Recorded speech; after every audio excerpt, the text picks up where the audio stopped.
Bungie Software Products Corporation was formed in 1991 by computer game enthusiast Alex Seropian to publish Operation Desert Storm, which sold a whopping 2,500 copies.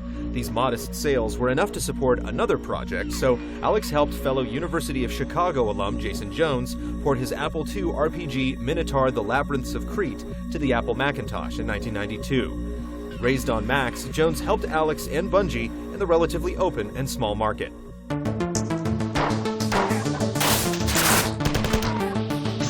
Inspired by id Software's work in first-person shooters, they followed Minotaur with a Special Forces adventure game called Pathways into Darkness. Alex produced the promotional material, while Jones handled the programming and wrote the story and manual. Their next shooter, Marathon, added dual-wielded weapons and real-time multiplayer voice chat. It was the company's first official foray into the realm of science fiction.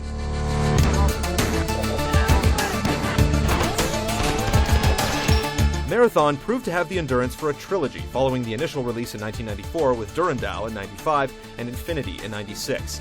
Each sequel was a straightforward update with experimental advancements like the ability to change allies and enemies throughout the story and a pleasant suite of multiplayer modes. Infinity also came with applications used by Bungie to modify the game's resources, including levels, physics, sounds, and graphics, called Anvil and Forge.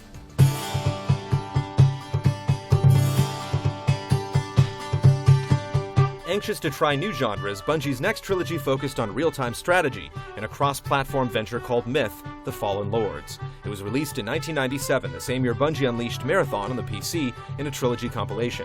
Myth removed the resource restrictions present in RTS generals like Warcraft and Command & Conquer, focusing the experience more on tactics. The game's success allowed for Bungie West to be opened in San Jose, California. The studio began work on an anime-inspired third-person action game that would eventually be called Oni.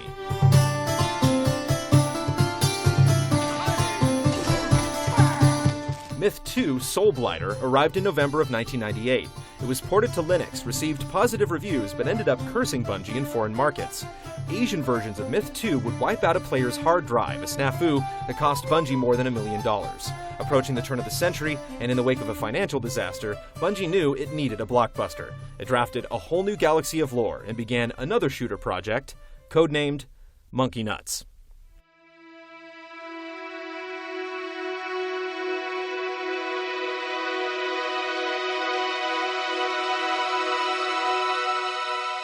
So we are starting to see some great games come back to the Mac, but this is one of the coolest I've ever seen.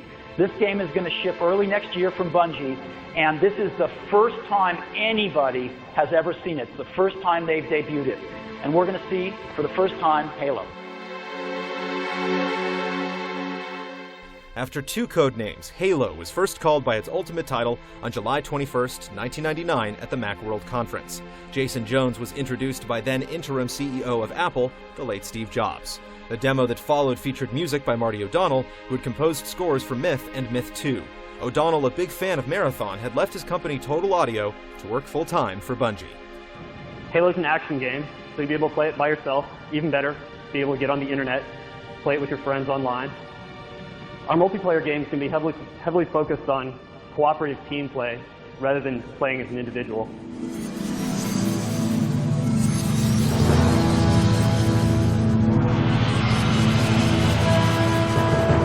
Everything at Macworld was rendered in real time on a Macintosh using OpenGL. The demo, representing Halo's alpha state, showed most of the vehicles available in the final game. Jobs said the shooter would ship early next year, but Bungie's future and fortune would take them in another direction. Either to cover their losses from Myth 2 or to realize their dreams of a larger-than-life multiplayer experience, Bungie was soon acquired by Microsoft. It was a unanimous decision within the company. Myth 3 and Bungie West's Oni were transferred to Take-Two Interactive, and Halo moved to a Windows and DirectX console project that had been in the works since 1998. The company also shortened its name to Bungie Studios.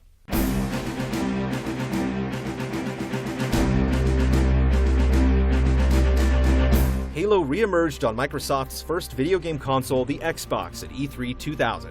It was a month before the official announcement of Bungie being purchased, yet the developer deployed a near 10-minute demo of a clearly updated game. It was an open-world third-person shooter with vast hills, barking officers, and roaming herds of creatures. Marines straight out of James Cameron's Aliens took on lizard-like monsters called the Covenant. The creatures were designed by environmental artist Paul Russell and seemingly inspired by John McTiernan's Predator. Movie references like these would appear multiple times throughout the franchise. The full trailer premiered in PC Gamer magazine 3 months later.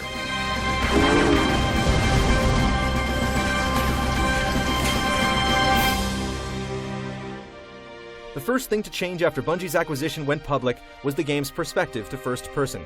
Originally intended to include online multiplayer, the 2002 launch date for Xbox Live kept that from happening.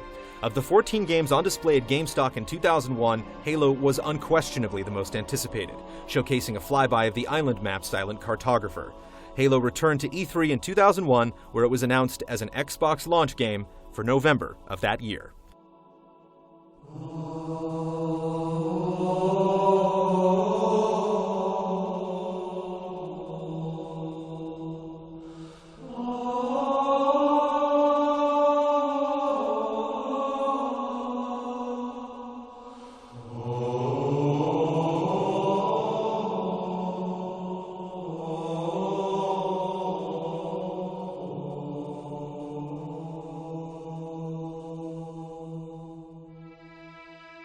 Halo was given the surname Combat Evolved before release by the marketing division at Microsoft over fears that Halo alone was not descriptive enough to be competitive in the genre. Both single and multiplayer modes put the player in command of a Spartan II, an elite, biologically engineered soldier able to wield both Marine and Covenant weaponry. Players created profiles to change their name and color in competitive modes, but the campaign storyline followed a very specific green-plated Spartan, Master Chief.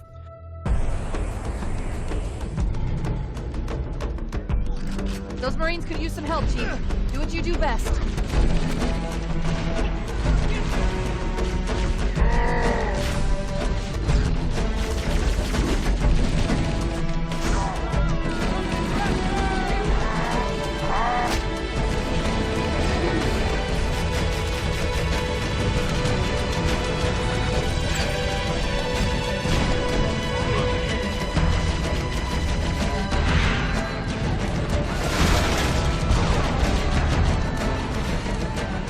Single player covered 10 missions, beginning and ending on the space cruiser Pillar of Autumn. The titular ring world crumbled after the Autumn was sacrificed in a nuclear explosion. The Chief was guided through each confrontational waypoint by the savvy and sentient Cortana, a projected AI construct that hitched a ride in the Spartan's helmet. The Covenant found something, buried in this ring, something horrible, and now they're afraid. Halo obliterated sales records at the time. It sold 1 million copies in 5 months, selling 1-to-1 with 50% of all Xbox purchases. To date, it sold somewhere over 5 million, and at the time, it made LAN parties something cool to attend. Some people were able to sneak online through nefarious means, but most had to wait until it was released for the PC in September of 2003. The port was handled by Gearbox Software, the studio responsible for the Half-Life expansions, bringing Gordon Freeman to the PS2, and eventually birthing Brothers in Arms. Co-op was removed, but maps, weapons, and modes were added as a consolation. Staying true to its legacy, Bungie made sure Halo made it to Max 3 months later.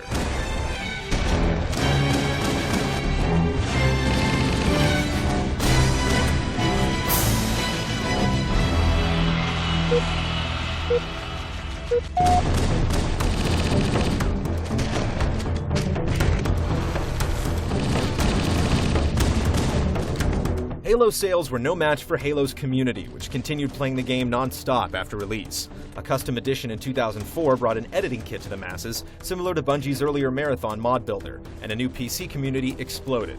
Halo's success was felt across the entire industry, and the anticipation for a sequel announcement didn't take long to build. Halo was not originally designed as a trilogy, but the first chapter finished with a cliffhanger that could easily blossom into a 3-part chronicle of Master Chief versus the universe. Before Halo made a slipspace jump to the PC, Halo 2 was debuted at E3 in 2002. It would be playable at E3 in 2003. So we're going to show you Halo 2 today. I'm actually going to be playing it as best I can. But before we start, I just need to go over some safety regulations in case of fire or electrical storm or earthquake or something like that. Just be sure that you guys are safe. Smell it, son! These folks didn't wait in line to hear your lips flippity-flap. Knuckle up and get ready to dance, you pasty bastard! Yes, sir, Sergeant. What you good people are about to see is an operation in progress. This is a real-time feed. No smoke and mirrors pre-recorded bullshit.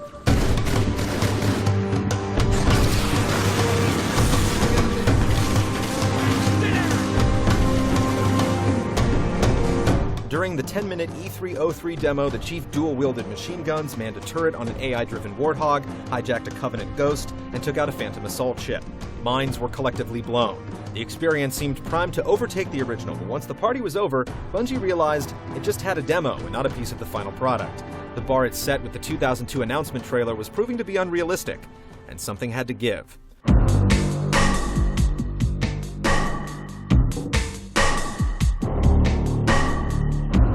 Bungie had an 18-month window to finish the game. At that point, it would face a hard deadline set by Microsoft for July 2004. A playable version of the game didn't surface for about a year after that E3 demo. To keep the hype going, a viral alternate reality game called I Love Bees was deployed in August of 2004. 3 million people participated in the unique publicity stunt, and the event won both a Game Developer's Choice Award and a game-related Webby. But the best advertising in the world can't sell a game that doesn't exist, and the artists began referring to the release as a white light at the end of a tunnel barreling down on them. The sequel represented a lot of aspirations the first game didn't have time to achieve, but also led to a good deal of wishful thinking that had to be pared back before going gold. Halo 2 was deployed on November 9th, 2004.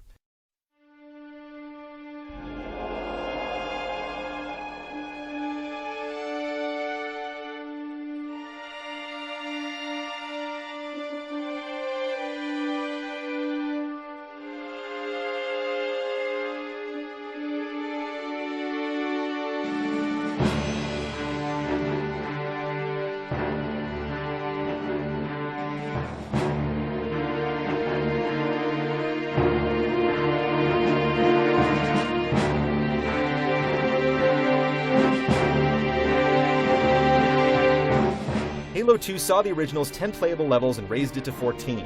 It introduced dozens of characters from both sides of the conflict, fleshing out the cast with voice actors like Keith David, Orlando Jones, David Cross, Michelle Rodriguez, and Ron Perlman. It extended past the reach of Master Chief by allowing players to occasionally take control of the Arbiter, a Covenant castaway punished for his failure to stop the destruction of the first game's sacred ring. The sequel embraced Xbox Live Online multiplayer, and on top of providing new maps, weapons, and modes, it gave some arenas from Halo 1 an updated look.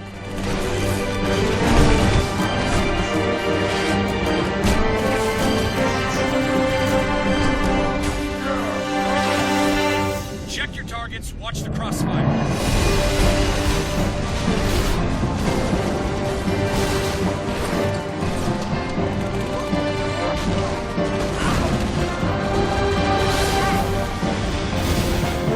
Halo 2 is the best-selling game for the Xbox, with over 6 million copies sold in the US, reaching over 500 million multiplayer games finished, and over 710 million hours logged in the first 2 years. A platinum-colored collector's edition was sold in addition to the standard box, boasting documentary footage and more packed-in backstory from the Covenant side of the struggle. The reviews for Halo 2 were mostly favorable, with much of the praise coming from those addicted to the meaty multiplayer. The extent of the criticisms came from performance hiccups when loading some of the cinemas and the general abruptness of the story's finale. Master Chief, you mind telling me what you're doing on that ship? Sir, finishing this fight.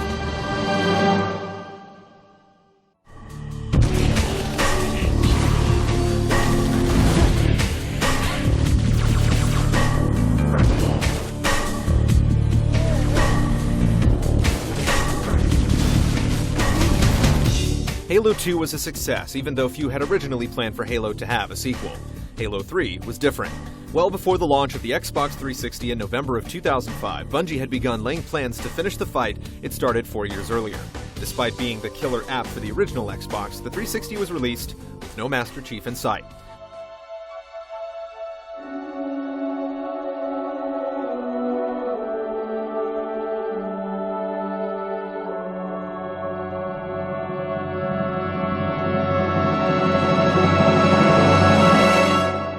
The first trailer for Halo 3 concluded the 2006 Microsoft E3 press conference. In it, the Chief watches a swarm of Covenant ships surround a Forerunner installation right as it prepares to fire. Marty O'Donnell recorded a new track specifically for the announcement, using a 60-piece orchestra and 24-person choir for the first time. If you'd have told me a few years ago we would be here in this place talking about this, I would have said, no way, it's not going to happen. The final installment of the Halo trilogy had a $6.5 million marketing campaign. Gameplay was first teased in Chapter 1 of a documentary series. Master Chief crashed Monday Night Football. Neil Blomkamp directed a live-action short that eventually got District 9 made. A massive yet meticulous model was built for a handful of spots reminiscing about the tragedies of this virtual conflict. And I Love Bees got a cross-media sequel called Iris. 4 months ahead of launch, beta multiplayer servers went live, and more than 800,000 players jumped in. Retail copies were sold in standard, limited, and legendary editions. Over 10,000 US stores held midnight launch parties to celebrate the release on September 25, 2007.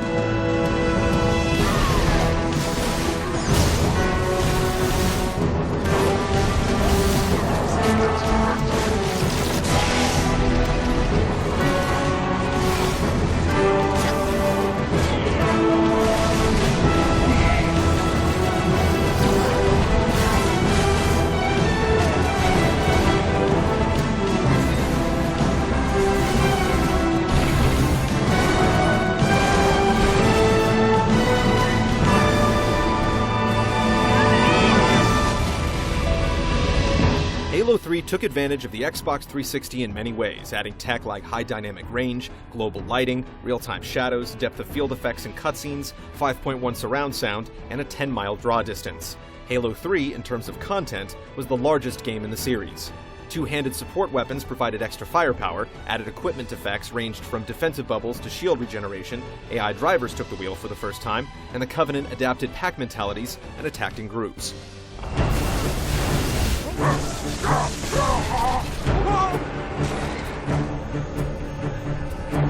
Player 2 and co-op controlled the Arbiter, but this time 4 players could team up, filling in the ranks with 2 honored members of the Covenant Elite. Celebrities joined the cast, including Terrence Stamp, Nathan Fillion, and John DiMaggio. Map editing came to consoles with the Forge, named after the mode in Marathon, allowing modders to drop objects into the battlefield in real time, and up to 100 films could be stored to the 360's hard drive and replayed from any angle. These, along with screenshots and game variants, could be uploaded and tagged on Bungie.net.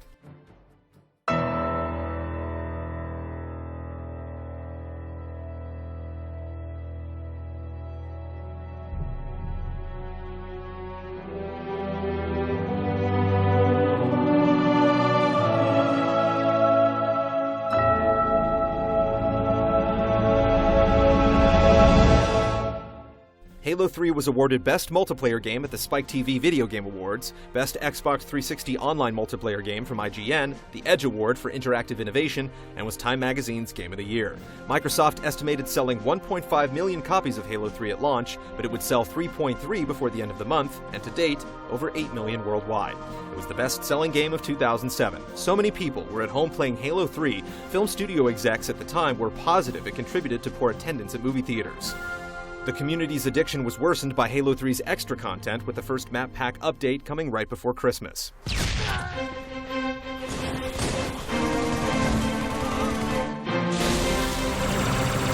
On October 1st, 2007, 6 days after Halo 3 was released, Bungie Studios announced it was becoming Bungie LLC.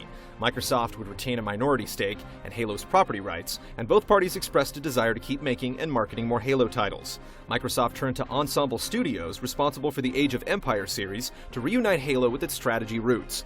Ensemble had actually been planning an armchair assault for the 360 controller since 2004 in an effort to circumvent stigmas common to the console RTS. They presented Microsoft with their findings, and it became the next Halo game.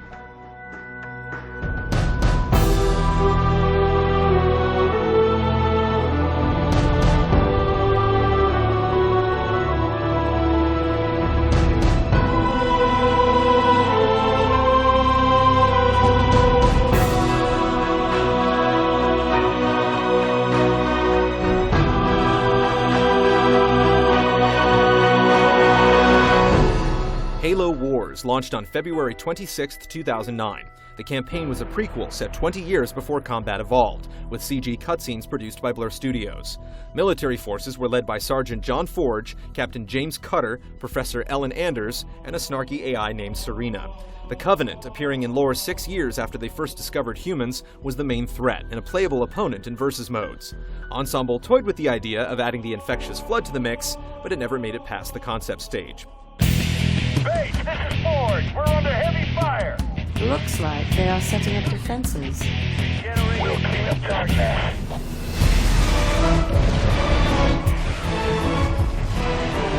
Spartan Red Team reporting in. We will flank the enemy and move to your location.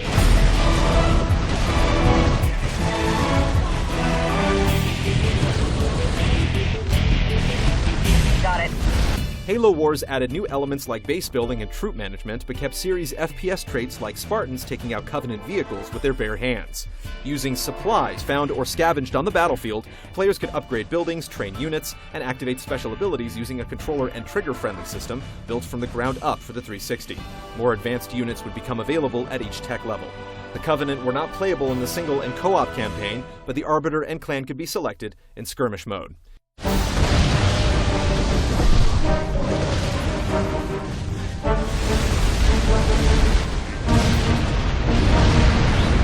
The Halo Wars demo, released just under a month before the full game, set a record for most downloads on Xbox Live at the time.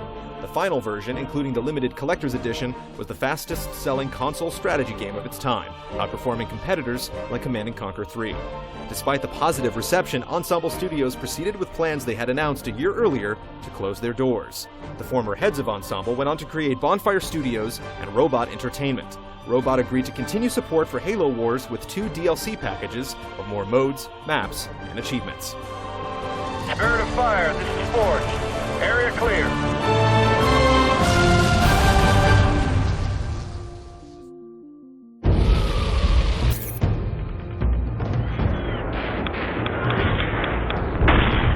In 2006, Peter Jackson announced his game development company, Wingnut Interactive, was creating an episodic Halo game called Chronicles.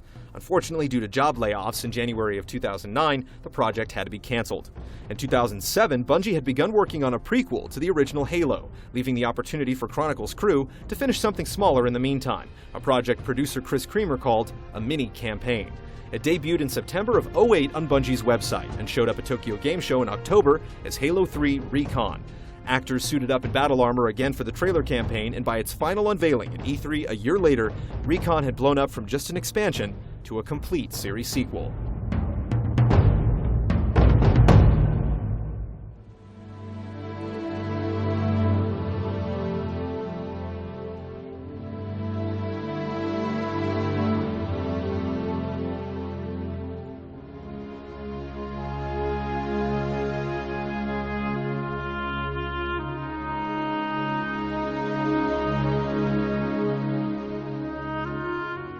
Halo 3 ODST dropped on September 22, 2009.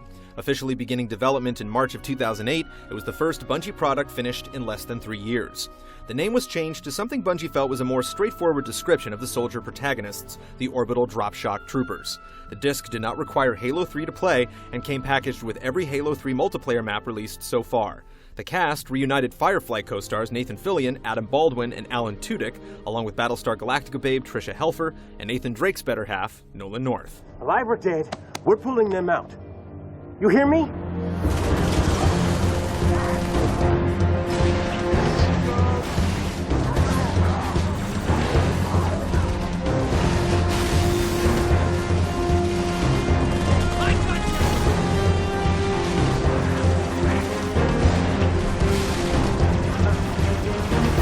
ODSTs were not Spartans. They had a stamina system instead of Master Chief's recharging health meter, and weren't as agile or resilient.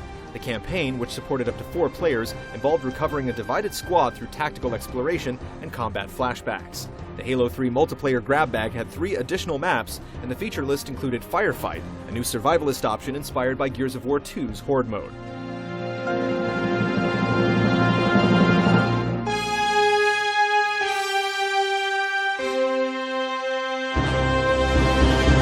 Halo Halo 3 ODST was unsurprisingly a top-selling Xbox 360 game. 2.5 million copies flew off the shelves in 2 weeks, and over 3 million were gone by November, ranking it among the 10 best-selling games of the year. Those that found fault in Bungie's latest felt it was not enough game for the asking price and likened it to an expansion pack. ODST was also overshadowed by Bungie's announcement of Halo Reach at E3, 3 months before ODST's release.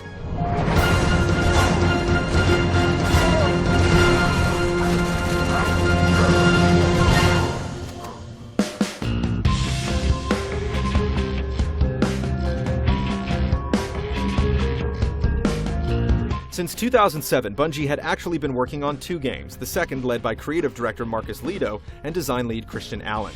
Looking to further the fight, they wanted to explore chapters of Halo left untouched, and eventually settled on a prequel to Combat Evolved, based on a 2001 novel by Eric Nyland called Halo: The Fall of Reach. The plan was to import elements from Halo 3 and update them, but new tech led to new ideas, and much of it was built from scratch. It would be the last Halo game made by Bungie Studios.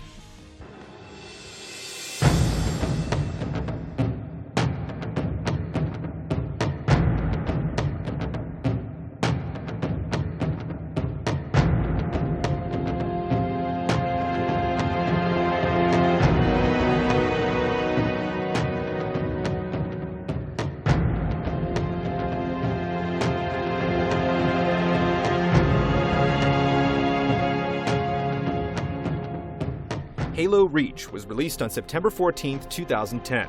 The central hero was Noble 6, a male or female Spartan who, like the Chief, kept the visor on at all times. As a prequel, the ending of the game had been spoiled 9 years earlier, so the 10 missions focused more as a tragic bridge to the fateful jump that started Combat Evolved. As Spartans, the tiptoeing from ODST was no longer required and replaced with proper running and gunning.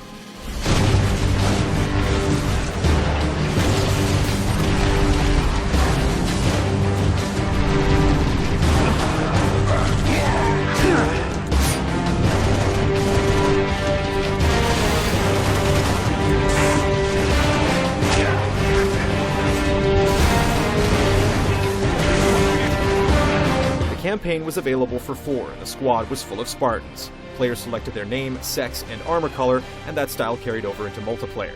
The mission Long Night of Solace launched Noble 6 out of the atmosphere for the series' only spaceflight operation to date. Halo 3's power-ups were swapped with permanent armor abilities like jetpacks, and popular modes Firefight and Forge were updated with new maps and features.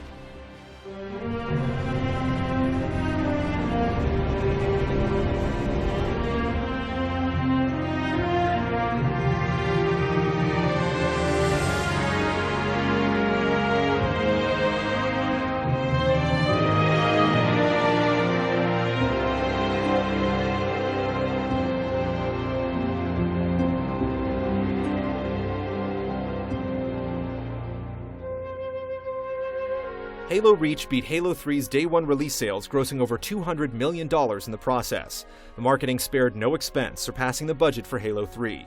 Microsoft amped up the humanity even higher with more live-action shorts like Birth of a Spartan, Deliver Hope, and Remember Reach.